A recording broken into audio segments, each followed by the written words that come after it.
E3 2016 is in the rear view, and now we're left with tons of new game announcements, some new hardware, and a few surprises.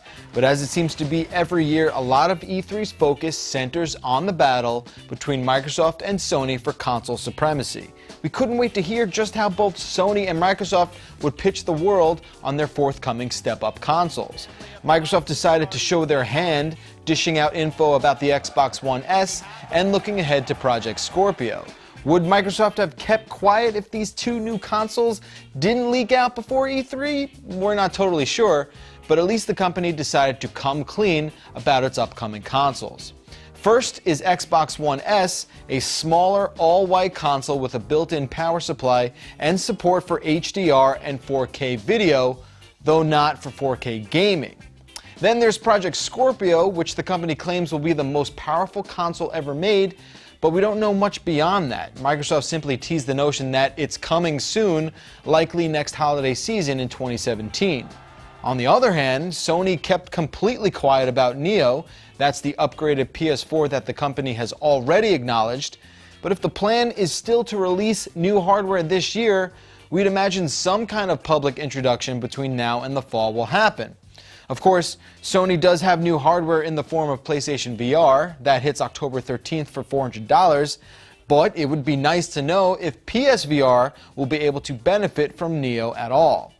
So let's switch gears to what really matters though, and that is the games. Most of Xbox's significant exclusive games are console exclusive, meaning a lot of them will also be playable on PC. They include Forza Horizon 3, Gears of War 4, Halo Wars 2, ReCore, Sea of Thieves, State of Decay 2, and Scalebound. On the other hand, Sony actually made a significant splash with a slew of new exclusive PS4 titles. Among them were a new God of War game, a new post-apocalyptic survival game called Days Gone, Horizon Zero Dawn, Detroit Become Human, a new Spider-Man game, The Last Guardian, a new game from Hideo Kojima called Death Stranding, and even a Crash Bandicoot remaster. Sure, a lot of those games don't even have solid dates, but the laundry list of titles certainly cements the PS4's already impressive collection of titles. And that's not even counting VR.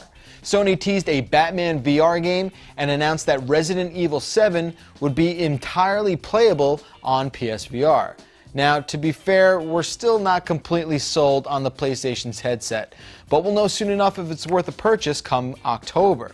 So, with all that information, who came out of E3 in better shape?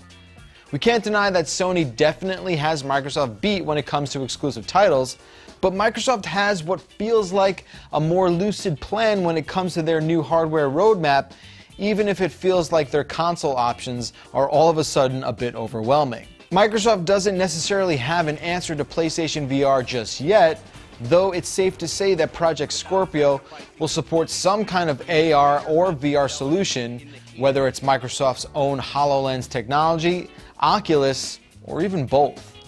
We definitely think waiting to see what becomes of Xbox One S, Sony's Neo, and PlayStation VR is the wise move.